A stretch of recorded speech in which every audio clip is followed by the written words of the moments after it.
The tragic shooting at an American elementary school in December 2012 shocked and horrified the country. Then, less than a year later, a similar scene started to unfold when a gunman armed with an AK-47 assault rifle and 500 rounds of ammunition entered another elementary school. But in the end, he laid down his weapon and surrendered to police, all because of one woman's courage. Her name is Antoinette Tuff, the school bookkeeper. In her book, Prepared for a Purpose, Antoinette talks about her terrifying encounter and how she believes God had been preparing her for that moment her entire life. In your book, Prepared for a Purpose, in the opening statements, you say something that I find very interesting. You said, "What happened in that room is not about me or even about the shooter. It is about how God guides us all on our journeys and prepares us for a purpose that is not always our own to know." And I know in your life you went through a lot of hurt, a lot of rejection from your father. Your husband had an affair. You had a son that has multiple disabilities. How did you feel all of that prepared you for that day in August? Well, I understood the gunman Michael Hill's pain. I knew what it felt like because of the pain that I had already experienced as I was a young child. And so through all that, God had prepared me for that moment, if it was nothing else but to save that young man's life and everyone else that was in the school at that day. What were you thinking? What were you feeling in that moment? Fear, terror, overwhelming, and Lord, what are we going to do? And you asked God, okay, now God, what are we going to do? What did he say? Well, you know, somebody said to me how calm I was during the interview and everything that I said. And to be honest with you, when I went back to listen to the tape, I didn't even recognize myself. Or can I go back and tell you everything that God allowed me to do? My heart was just open to receive him, to be able to do whatever he wanted me to do that moment. And there was an opportunity for you to actually get out because you asked if you could go to the bathroom. And he said, go. And you easily could have went, but you chose not to. Why did you choose not to run at that time?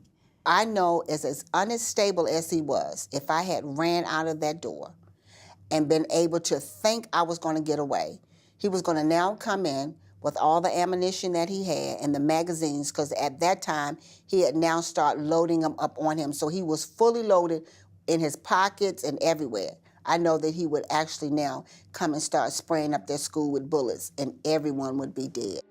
Months prior, Antoinette discovered her husband was having multiple affairs. This led her to the brink of suicide. I was supposed to actually meet my ex-husband, and we were supposed to be reconciling our marriage. And I'm sitting there waiting on him, and he does not show up. And so now I'm sitting there calling him, and it was just a devastating moment for me until I wanted to kill myself. I went to church. Everybody kept saying, you know, stay here. I went to church because I knew the state of mind that I was in was so dangerous and scary for me that I needed God.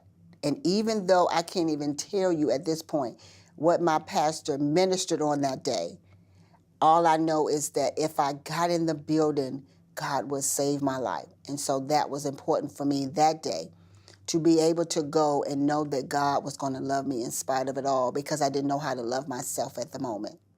Because of her own pain, Antoinette was able to look at the gunman with compassion. She shared with him her own struggles of hurt and rejection and told him that she loved him. Her kind words resonated with him. I knew that pain. I could identify with that pain. So just like I wanted someone to come beyond to see the veil and the mask that I had on to see my pain, I was able to look outside the young man dressed in all black with an AK-47 telling us all we were going to die, to be able to know that deep down inside, he needed me to rescue him. Wow.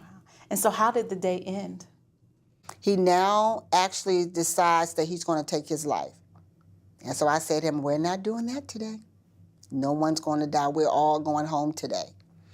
And so he's like, no, you don't understand. I've shot at police officers. I've shot outside. And I'm like, I understand that, but no one is hurt. We're not doing that. And so now he's sitting there, and I'm now talking to him. He's now putting his weapon, the bullets, his book bag, and everything he came into the school feet away from me on the counter. He now goes and laid down on the floor, prostrate before the Lord, and put his hands behind his back and wait for the police officers to come and get him. Antoinette has been hailed a hero. She started a nonprofit organization called Kids on the Move for Success, which helps underprivileged children through education and mentorship.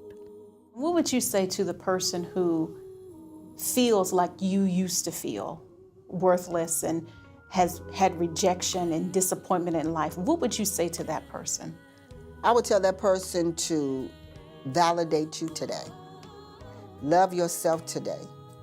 Learn how to put God first and allow him to know that you're worthy. And through him, you can know that. I didn't know that because I allowed my husband to do that. And now today, I love me unconditionally. And I allow God to validate me and not a human, because their validation is always for the moment and not for a lifetime.